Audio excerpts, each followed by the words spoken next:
السلام علیکم ورحمۃ اللہ وبرکاتہ۔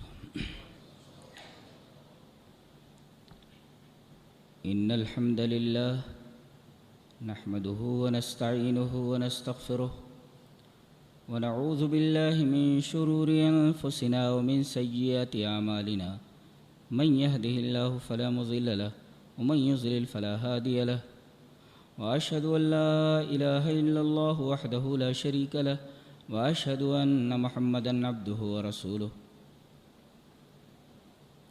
يا ايها الذين امنوا اتقوا الله حق تقاته ولا تموتن الا وانتم مسلمون يا ايها الناس اتقوا ربكم الذي خلقكم من نفس واحدة وخلق منها زوجها وبث منهما رجالا كثيرا ونساء واتقوا الله الذي تساءلون به والارحام ان الله كان عليكم رقيبا يا ايها الذين امنوا اتقوا الله وقولوا قولا سديدا يصلح لكم اعمالكم ويغفر لكم ذنوبكم ومن يطع الله ورسوله فقد فاز فوزا عظيما اما بعد فان خير الحديث كتاب الله وخير الهدي هدي محمد صلى الله عليه وسلم وشر الأمور محدثاتها وكل محدثة بدعة وكل بدعة ضلالة الضلالة في النار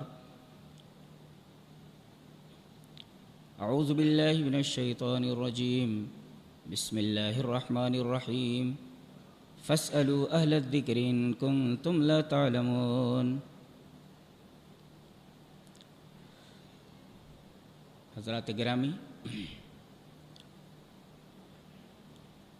آج اس خطبہ جمعہ میں مجھے حدیث جبرائیل کی شرح کرنی، تو سب سے پہلے پوری حدیث پڑھ لیتے ہیں۔ حدیث 2 صفحے کی ہے، قرآن کی آیتیں یاد ہو جاتی ہے، حدیث یاد نہیں ہوتی ہے۔ بہرحال چلو پوری حدیث پڑھ لیتے ہیں۔ حدیث اس طرح: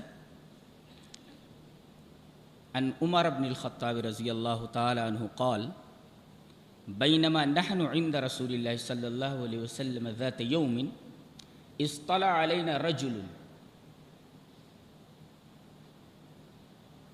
شدید سواد الشعر شدید بیاض الثياب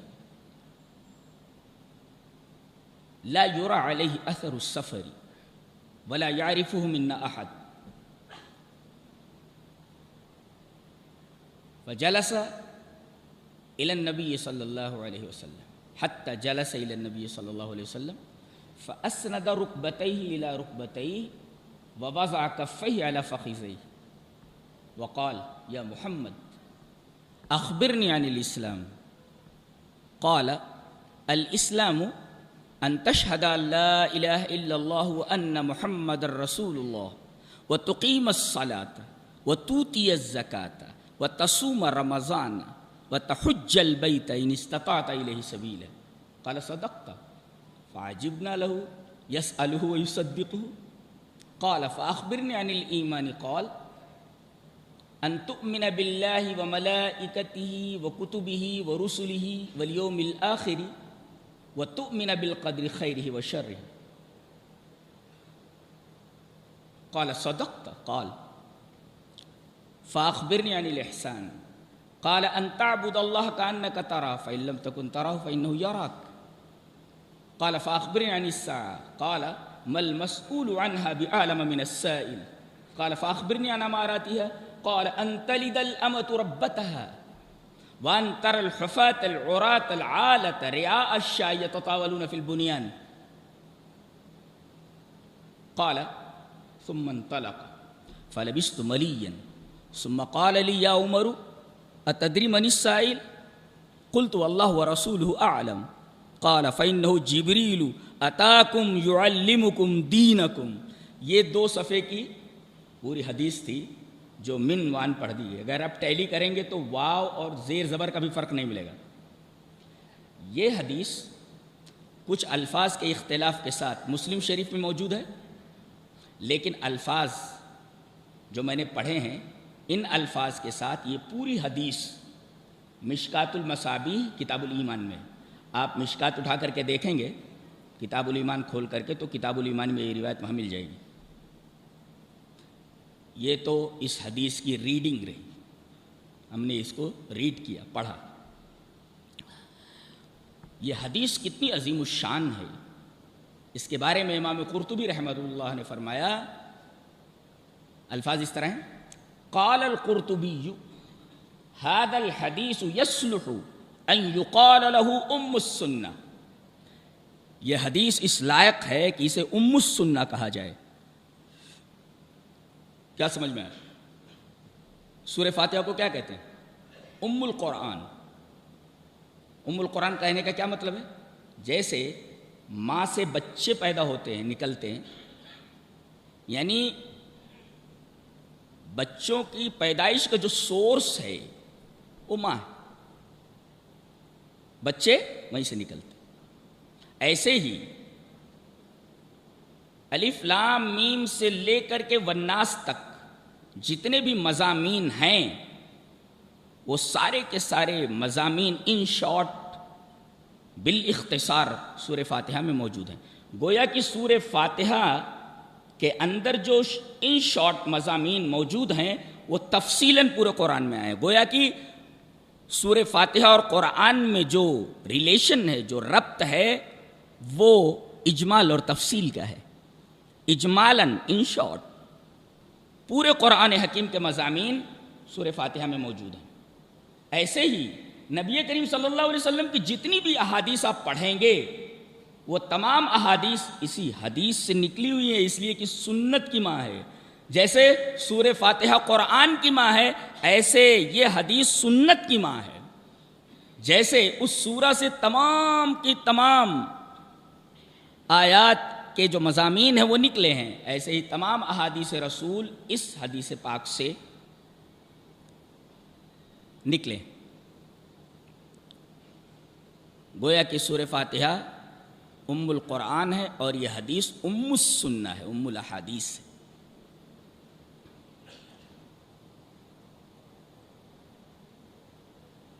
واقعہ کیا ہوا؟ اس کے راوی حضرت عمر ابن خطاب ہے، دوسرے خلیفہ. وہ کہتے ہیں کہ بینما نحن عند رسول اللہ صلی اللہ علیہ وسلم ذات یوم ون ڈے، ایک دن ہم لوگ نبی کریم صلی اللہ علیہ وسلم کے پاس بیٹھے ہوئے تھے. اس سے کیا معلوم ہوا؟ ہم لوگ نبی کریم صلی اللہ علیہ وسلم کے پاس بیٹھے ہوئے تھے. نقطہ یہ ہے کہ صحابہ کرام رضوان اللہ تعالی علیہم اجمعین جب بھی موقع ملتا بس وہ آ کر نبی کریم صلی اللہ علیہ وسلم کے پاس بیٹھ جاتے تھے. حلال رزق کی تلاش کے بعد جو موقع ملتا وہ نبی کی صحبت میں گزارتے. اب آپ پوچھ سکتے ہیں کہ نبی کی صحبت میں اپنا زیادہ وقت وہ لوگ کیوں گزارتے؟ تاکہ دین سیکھیں. آج ہماری محفلیں کیسی ہوتی ہیں؟ 4 دوست ایک جگہ بیٹھے ہوئے ہیں، مجلس ایک ہے، لیکن عجیب بات ہے کہ مجلس ایک ہے مگر چاروں دوستوں کی مجلسیں الگ الگ ہیں. ایک مجلس میں 4 دوست بیٹھے ہوئے ہیں مگر سب الگ الگ مجلسوں، الگ الگ محفلوں میں ہیں. یعنی مجلس میں بیٹھ کر کے چاروں دوست تنہا ہیں، الگ الگ ہیں، اپنے اپنے موبائل میں گم ہیں. بہت بڑی لعنت ہے یہ. ان حرکات کے اوپر جتنا افسوس کیا جائے، جتنی لعنت کی جائے کم ہے. ہم نے اپنا وقت دین کو دینے کے بجائے موبائل کو دے دیا ہے، اور محفل میں ہوتے ہوئے بھی ہر ایک آدمی تنہا ہوتا ہے. موبائل نے کیسا تنہا کر دیا انسان کو. اب یہ سارے عذابات نہیں آئے کہ ماسک لگا لگا کر کے بیٹھے ہوئے ہیں. مصیبت پالا ہے ہم ہی لوگوں نے پالا ہے نا. صحابہ کرام کو کبھی بھی ماسک وغیرہ لگانے کی ضرورت نہیں پڑی. جی. بینما نحن عند رسول اللہ صلی اللہ علیہ وسلم ذات یوم، ہم لوگ نبی کریم صلی اللہ علیہ وسلم کے پاس ایک دن بیٹھے ہوئے تھے. کیوں بیٹھے ہوئے تھے؟ تاکہ نبی کا دیدار کریں اور نبی سے علم سیکھیں. ایک نقطہ اور ملا کہ علم بڑے عالم سے حاصل کرنا چاہیے. ہر غیر عالم سے علم حاصل کرنا صحیح نہیں ہے. اس لیے کہ اسے خود شریعت معلوم نہیں، آپ کو کیا مسئلہ بتائے گا. نبی کریم صلی اللہ علیہ وسلم دنیا کے سب سے بڑے عالم، اور یہ صحابہ نبی کریم صلی اللہ علیہ وسلم سے دین سیکھ رہے ہیں۔ نقطہ یہ ملا کہ علم بڑے عالم سے سیکھنا چاہیے، ہر غیر عالم سے علم سیکھنا درست نہیں ہے۔ اچھا، اس کے بعد کہتے ہیں ہم لوگ بیٹھے ہوئے تھے، اطلع علینا رجل، ایک مرد دکھائی پڑا آتا ہوا۔ یہ رجل کیوں کہا؟ یہ رجل کون ہے؟ جبرائیل ہے، مرد کی شکل میں آئے۔ کسی صاحب نے لکھا ہے کہ یہ جو رجل کہا گیا ہے، مین، امن نہیں کہا، مین کہا، امن نہیں کہا، مین کہا۔ فرشتے کبھی بھی عورت کی شکل میں نہیں آتے، جی آتے ہیں تو مرد کی شکل میں آتے ہیں۔ کیوں؟ اس لیے کہ کافروں کا عقیدہ یہ تھا کہ فرشتے اللہ کی بیٹیاں ہیں، لہذا کوئی بھی فرشتہ، یہ کہیں میں نے پڑھا ہے واللہ عالم، کہ فرشتے کبھی بھی عورت کی شکل میں نہیں آتے، تو یہ مرد کی شکل میں آئے۔ کون؟ یہ جبرائیل۔ کہتے ہیں ایک مرد آتا ہوا دکھائی دیا، اس کا پورا حلیہ کیسا تھا؟ کہا شدید سواد الشعر، بال انتہائی کالے، ایک بھی بال سفید نہیں، بالکل نوجوان، ایک بال کالا، اور کالا ہی نہیں، شدید سواد الشعر، بال انتہائی کالے۔ اس سے کیا معلوم ہوا؟ علم حاصل کرنے کا بہترین دور وہ ہوتا ہے جب بال کالے رہیں۔ بال سفید ہو جائیں تو دماغی کام نہیں کرتا، کیا دین سیکھے گا؟ گہرائی کے ساتھ علم کیسے حاصل کرے گا؟ اس میں اشارہ ہے کہ جب تک بال کالے رہیں تب تک آدمی کو علم حاصل کرتے رہنا چاہیے، ذہن گریسپ کرتا ہے۔ جیسے بال کالے رہتے ہیں، ذہن بھی بڑا زرخیز ہوتا ہے، زرخیز ہوتا ہے، ہر چیز کو گریسپ کر لیتا ہے، اپنے اندر لے لیتا ہے۔ تو ان کے بال انتہائی کالے تھے، اور دوسری حالت کیا تھی؟ شدید بیاض الثیاب، کپڑے انتہائی سفید، سفید نہیں انتہائی سفید، شدید بیاض الثیاب۔ یہاں رک کر کے ایک مسئلہ سمجھ لیتے ہیں، ابھی رکیے یہاں پر، حدیث تو پوری پڑھ دی گئی، اب اس بات کی تائید میں ایک اور حدیث پڑھتا ہوں۔ حدیث اس طرح، وان عبداللہ ابن عباس رضی اللہ تعالی عنہما قال قال رسول اللہ صلی اللہ علیہ وسلم البسوا من ثيابكم البياض فإنها من خير ثيابكم وكفنوا فيها موتاكم وإن خير أكحالكم الأسود يجل البصر وينبت الشعر، رواہ ابو داؤد فی کتاب الطب۔ حضرت امام ابی داؤد رحمہ اللہ جہاں انہوں نے طب کا چیپٹر باندھا ہوا ہے، کتاب الطب کے اندر یہ حدیث لائے ہیں، اور راوی حضرت عبداللہ ابن عباس ہیں۔ حضرت عبداللہ ابن عباس رضی اللہ تعالیٰ عنہ فرماتے ہیں کہ تم لوگ البسوا من خیر ثیابکم البیاض، تم لوگ تمام کپڑوں میں سفید کپڑوں کو پسند کرو، وہ پہنو۔ نبی نے فرمایا سفید کپڑے پہنا کرو، کیوں؟ فَإِنَّهَا مِنْ خَيْرِ ثِيَابِكُمْ، تمام کپڑوں میں سب سے بہترین کپڑا سفید کپڑا ہوتا ہے، وہ پہنو، سفید کپڑے پہنو۔ وَكَفِّنُوا فِيهَا مَوْتَاكُمْ، دوسرے رنگ کے کپڑوں میں بھی آپ کفن دے سکتے ہیں، مگر سفید کپڑوں میں اپنے مردوں کو کفن دو۔ خود سفید کپڑے پہنو اور اپنے مردوں کو جب اس دنیا سے رخصت کرو، قبر کے حوالے کرو، تو اجازت تو ہے کہ کسی بھی رنگ کے کپڑے میں انہیں کفن دیا جا سکتا ہے، لیکن بہترین کپڑا مردے کے لیے یہ ہے کہ اسے سفید کپڑے میں اس دنیا سے رخصت کیا جائے، قبر کے حوالے کیا جائے۔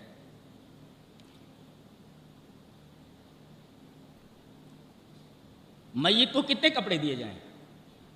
ایک مسئلہ یہی جان لیں، ایک کپڑا جیسے حضرت مصعب بن عمیر رضی اللہ تعالیٰ، وہ شہید ہوئے تو جب اتنا کپڑا نہیں تھا،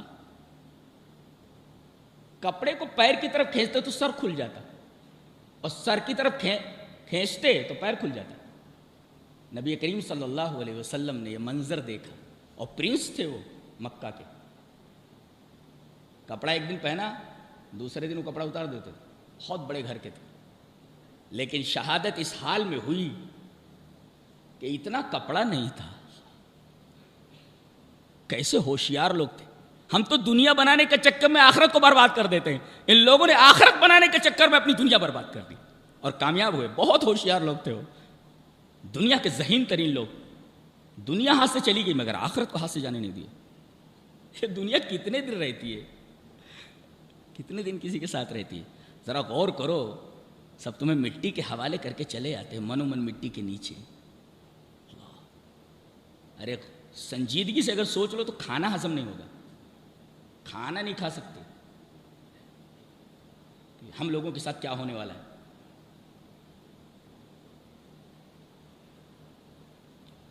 تو حضرت مصعب بن عمیر کے کپڑے کو پیر کی طرف کھینچتے تو سر کھل جاتا، اور سر کی طرف کھینچتے تو پیر کھل جاتا۔ نبی کریم صلی اللہ علیہ وسلم نے کہا، فرمایا کہ کپڑے کو سر کی طرف کھینچ دو اور اذخر گھاس جو ہوتی ہے وہ پیر کی طرف رکھ دو۔ اس طرح کفن دیا گیا، پیروں میں اذخر گھاس رکھ دی گئی، ایک کپڑا دیا گیا۔ تو ایک کپڑے میں بھی مردے کو دفن کرنا جائز ہے، مسئلہ۔ دو کپڑوں میں بھی مردے کو کفن دیا جا سکتا ہے، جیسے وہ محرم جو تھا حالت احرام میں تھا اور وقصہ بعیرہ، اس کے اونٹ نے اسے نیچے گرا کر اس کی کھوپڑی توڑ دی۔ یہ آدمی حالت احرام میں تھا اور اس کے اونٹ نے اس کو پٹک دیا، گرا کر کے اس کے سر کے اوپر پاؤں رکھ دیا، کچل دیا، اس کی کھوپڑی توڑ دی۔ نبی کریم صلی اللہ علیہ وسلم نے فرمایا کفنوہ فی ثوبین، اس آدمی کو دو کپڑوں میں کفن دو۔ اس حدیث سے معلوم ہوا، مصعب بن عمر والی حدیث سے معلوم ہوا کہ ایک کپڑے میں بھی کفن جائز ہے، اور اس حدیث سے معلوم ہوا محرم والی روایت سے کہ دو کپڑوں میں بھی کفن دیا جا سکتا ہے، تین کپڑوں میں بھی کفن دیا جا سکتا ہے، اس لیے کہ نبی کریم صلی اللہ علیہ وسلم کو تین کپڑوں میں کفن دیا گیا۔ کفنا فی ثلاثۃ اثواب سحولیہ یمانیہ، نبی کریم صلی اللہ علیہ وسلم کو تین کپڑوں میں کفن دیا گیا۔ اس کا مطلب ایک کپڑے میں بھی کفنایا جا سکتا ہے، دو کپڑوں میں بھی کفنایا جا سکتا ہے، تین کپڑوں میں بھی کفنایا جا سکتا ہے۔ اور ایک نقطہ یہاں یاد رکھیں کہ عورت اور مرد کے کفن میں کوئی فرق نہیں ہے۔ اب آپ ایک سوال کریں گے کہ ابو داؤد میں تو ایک روایت موجود ہے کہ نبی کریم صلی اللہ علیہ وسلم کی بیٹی محترمہ حضرت ام کلثوم رضی اللہ تعالیٰ عنہا کا جب انتقال ہوا تو ان کو 5 کپڑے دیے گئے، ازار، کرتا، اوڑھنی، ملحفہ یعنی وہ چادر، اور اس کے بعد ایک کپڑا اور۔ پھر سے دیکھو، ازار، کرتا، اوڑھنی اور ملحفہ یعنی لپیٹا جاتا ہے جس میں، پھر اس کے اوپر ایک چادر۔ اس طرح 5 کپڑوں میں آپ کی بیٹی حضرت ام کلثوم کو کفنایا گیا۔ اس کی راویہ کون ہے؟ حضرت لیلہ بنت قائف الثقفیہ۔ کیا نام ان کا؟ لیلہ بنت قائف الثقفیہ۔ وہ کہتی ہیں کہ جب کفن دیا جا رہا تو وہ حاضر تھی۔ اس روایت کی راویہ وہی ہیں، حضرت لیلہ بنت قائف الثقفیہ۔ وہ کہتی ہے 5 کپڑے دیے گئے، اور یہ روایت کہاں کی ہے؟ سنن ابی داؤد کی ہے، لیکن یہ روایت ضعیف ہے، لہذا اس سے استدلال نہیں کر سکتے۔ لہذا عورت اور مرد کے کفن میں کوئی فرق نہیں ہے۔ جس طرح مرد کو ایک کفن میں کفن دیا جا سکتا ہے 2 کپڑوں میں، 3 کپڑوں میں، ایسے ہی عورت کو بھی ایک کپڑے میں کفنایا جا سکتا ہے، 2 کپڑوں میں کفنایا جا سکتا ہے، 3 کپڑوں میں کفنایا جا سکتا ہے۔ عورت اور مرد کے کفن میں کوئی فرق نہیں ہے۔ جی، نماز جنازہ کس طرح ہو؟ نماز جنازہ 4 تکبیروں سے، اللہ اکبر، ثنا نہیں پڑھی جائے گی۔ جیسے ہم لوگ جب نماز پڑھتے ہیں، عام نمازیں نفل ہوں یا فرض نمازیں ہوں، تو ہم لوگ پہلے ثنا پڑھتے ہیں تکبیر تحریمہ کے بعد، اور اس کے بعد الحمد شریف، اور اس کے بعد ضم سورہ۔ لیکن امام البانی کہتے ہیں کہ نماز جنازہ میں ثنا پڑھنے کی کوئی صریح روایت موجود نہیں ہے، لہذا اللہ اکبر یہ پہلی تکبیر، الحمد شریف مثلا قل هو اللہ ملا دیے، ضم سورہ ہو گئی، اللہ اکبر یہ 2 تکبیریں، پھر اس کے بعد درود ابراہیمی اللہم صلی اللہم بارک، اللہ اکبر 3 تکبیریں، پھر اس کے بعد اللہم اغفر لحینا دعائے جنازہ وہ پڑھ لے، پھر اللہ اکبر یہ 4 تکبیریں، السلام علیکم ورحمۃ اللہ۔ ایک طرف سلام پھیر دیں یا دونوں طرف سلام پھیر دیں، درست. یہ نماز جنازہ کا طریقہ ہے. تو یہ بحث رہی کہ کپڑے سفید تھے اس آنے والے آدمی کے، اور سفید ہی نہیں، انتہائی سفید کپڑے تھے. اب اس سفید کپڑے کے ضمن میں چند مسائل تھے جو آپ کے سامنے پیش کر دیے گئے، جو کافی مفید ہیں، اسے ذہن میں رکھیے. اس کے بعد کہتے ہیں لا یورا علیہ اثر السفر. یہ جو آدمی آیا تھا اس کے اوپر سفر کے آثار نہیں دکھائی دے رہے تھے. اس کا مطلب کہیں باہر کا تھا. اس سے کیا نقطہ معلوم ہوا؟ علم کے لیے سفر کرنا ضروری ہے. کہاں کہاں جاتے ہیں لوگ؟ لندن پڑھنے کے لیے جاتے ہیں، امریکہ پڑھنے کے لیے جاتے ہیں، اپنے گاؤں سے نکل کر کے دوسرے جامعہ میں جاتے ہیں، دوسرے اسکولوں میں پڑھنے کے لیے جاتے ہیں. جب تک آدمی اپنا گھر نہیں چھوڑتا تب تک علم حاصل نہیں ہوتا. گھر بیٹھ کر کوئی پڑھتا اڑتا نہیں ہے، کسی کو جاتا ہوتا نہیں ہے، بہت کم ایسا ہوتا ہے. اللہ ماشاء اللہ کوئی پڑھ لے تو پڑھ لے. بقیہ تعلیم حاصل کرنے کے لیے اسے باہر جانا ضروری ہے، سفر کرنا ضروری ہے. دیکھو یہ آدمی آیا ہے، اس سے نقطہ یہ ملا کہ تعلیم کے لیے، علم کے لیے سفر کرنا چاہیے. حضرت موسیٰ علیہ السلام نے ایک دفعہ تقریر فرمائی، تقریر بہت عمدہ تھی. لوگوں نے کہا کہ لگتا ہے کہ انت اعلم اہل الارض، آپ دنیا کے سب سے بڑے عالم ہیں. حضرت موسیٰ علیہ السلام جلالی پیغمبر نے کہا بالکل سب سے بڑا عالم. اللہ تبارک تعالیٰ کو ان کی زیادہ پسند نہیں آئی. تم سب سے بڑے عالم ٹھیک ہے، لیکن تم کو تواضع اختیار کرنی چاہیے. ٹھیک ہے آپ بڑے عالم.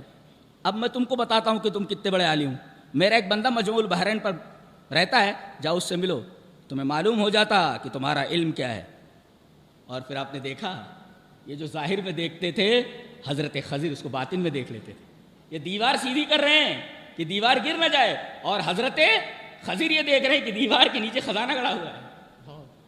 یہ بھی ایک علم ہے کہ آدمی ظاہر میں جو دیکھ رہا ہے، موسیٰ جو ظاہر میں دیکھ رہے ہیں، خضر ظاہر میں جو چیز نظر آ رہی نہیں دیکھ رہے، بلکہ اس ظاہر کے پیچھے کیا ہے وہ دیکھنے کا علم اللہ نے عطا فرمایا تھا. علم کیسا اللہ تبارک تعالیٰ نے دیا، اور جس نے یہ علم دیا وہ کتنا علم والا ہے. اللہ کتنا علم والا. ولا یحیطون بشیء من علمہ الا بما شاء. کہا کہ تم کو معلوم ہو جاتا تمہارے پاس علم کتنا ہے. میرا ایک بندہ خضر یہ مجمع البحر میں رہتا ہے، ذرا جا کر وہاں ملاقات کرو ان سے. عجیب عجیب حرکتیں کی انہوں نے. کشتی سے وہ اترے، دیکھا ایک بچہ کھیل رہا ہے، پکڑ کر اس کو منڈی میں روڑ دی، مر گیا وہ. موسیٰ علیہ السلام نے کہا ارے کیا کر رہے ہیں؟ لقد جئت شیئا نکرا، تم نے انتہائی خراب کام کیا ہے. کون بولے؟ حضرت موسیٰ علیہ السلام. لیکن حضرت خضر نے اس کی توجیہ فرمائی. کیا مطلب ہے اس کو انشاءاللہ ہم 16ویں پاری کی تفسیر میں بیان کریں گے انشاءاللہ. تو کیسا علم ہوتا ہے اللہ. تو علم کے لیے سفر کرنا چاہیے. لا یرا علیہ اثر السفر، باہر کا تو ہے لیکن سفر کے آثار نہیں دکھائی دے رہے. ایک نقطہ اور بھی ملا کہ آدمی جب کسی مجلس میں جائے تو بدحیات نہ جائے. بال بکھرے ہوئے ہیں، کپڑا کہیں جا رہا ہے، ناک بہ رہی ہے، آنکھ سے کیچڑ نکل رہا ہے. کہ مجلس میں جائیے تو ذرا بدحیات مت جائیے، ذرا آپ کا ظاہر اچھا ہونا چاہیے. تو لا یرا علیہ اثر السفر، کپڑے بالکل سفید ہیں، بال بالکل کالے ہیں، سفر کے آثار نہیں ہیں. اور آخری ٹکڑا ولا یعرفہ منا احد، ہم میں سے کوئی بھی اس کو نہیں پہچانتا تھا. کیا مطلب ہوا ہم میں سے اس کو کوئی نہیں پہچانتا تھا؟ اس کا مطلب یہ ہوا کہ تمام صحابہ ایک دوسرے کے گھر کے احوال سے واقف ہوتے تھے. ہر صحابی ایک دوسرے کو پہچانتا تھا. پہچاننے کا کیا مطلب ہوا؟ ایک دوسرے کے دکھ سکھ میں شریک رہتے تھے. پہلے گاؤں میں ہم دیکھتے تھے کہ بوڑھے بیٹھے رہتے تھے اور کسی غریب آدمی کے بارے میں معلوم ہوا کہ پتہ نہیں آج اس کے گھر چولہا جلا ہے یا نہیں جلا ہے، تو کسی بچے کو بھیجتے تھے جا کر کے آگ مانگ کر کے لے آ. پہلے ماچس واچس کہاں اتنی ہوتی تھی، لوگ گھروں سے آگ لے لیا کرتے تھے. تو یہ جو آگ لینے کے لیے بوڑھے بھیجتے تھے یہ پتہ لگانے کے لیے کہ آج اس کے گھر میں چولہا جلا یا نہیں. بتائیے یہ اخلاق اور یہ اطوار ہمارے اندر رہ گئے ہیں؟ سب ختم ہو گیا ہے، سب ختم ہو چکا ہے. اب بھگتو، یہ جو بھگت رہے ہو نا یہ سب ہمارا کیا دھرا ہے، ہمارے کرتوتوں کی سزا ہے. یہ ہمارے اندر اخلاق نام کی کوئی چیز نہیں رہ گئی ہے، عبادتیں روٹین بن گئی ہیں، علم نام کی کوئی چیز ہمارے اندر نہیں ہے، گہرا علم تو ہے ہی نہیں ہے، وغیرہ وغیرہ. تو لا یعرف منا احد، ہم میں سے اس آدمی کو کوئی نہیں پہچانتا تھا. یعنی صحابہ ایک دوسرے کو پہچانتے تھے اور ایک دوسرے کا خاص خیال رکھتے تھے. کوئی نماز میں نہیں دکھا تو پوچھتے تو آج کیوں نہیں آئے. کیا ہم پوچھتے ہیں؟ بہت ساری کمیاں ہیں، لہذا اپنے آپ کو دوش دو. یہ کرونا کو دوش دینا، اس کو دوش دینا، اس کو دوش دینا، یہ سب چھوڑو. یہ سب ہمارے کرتوتوں کی سزا ہے. اپنے آپ کو سدھارو، ورنہ یہ تو چھوٹی سی سزا ہے. کہیں اس سے بڑی سزا آ گئی، ابھی تو منہ بند کرنا پڑ رہا ہے. کہیں پانی پینا نہ حرام کر دیا جائے. پانی تو کم سے کم مل رہا ہے. آگے پانی زہریلا ہو گیا، پانی مسموم ہوگا، پانی نہیں پی سکتے، پانی پیو گے مر جاؤ گے. اللہ تبارک و تعالیٰ کا رحم ہے جو بچائے ہوئے ہم لوگوں کو، لہذا اپنے آپ کو سدھار لو، ورنہ اس سے بدتر حالات سے دو چار کیا جا سکتا ہے. اپنے آپ کو سدھارو اور صحیح روٹ کے اوپر آ جاؤ. غلط روٹ پہ گئے، اس کے انجام کے ذمہ دار تم خود ہوگے. ولا یعرف منا احد. ٹائم ہو گیا. بقیہ اس حدیث کے اندر کیا کیا نکات ہیں اگلے جمعہ کے لیے چھوڑتے ہیں. اللہ تبارک و تعالی ہمیں نیک عمل اور اچھی سمجھ کی توفیق عطا فرمائے. وآخر دعوانا ان الحمد للہ رب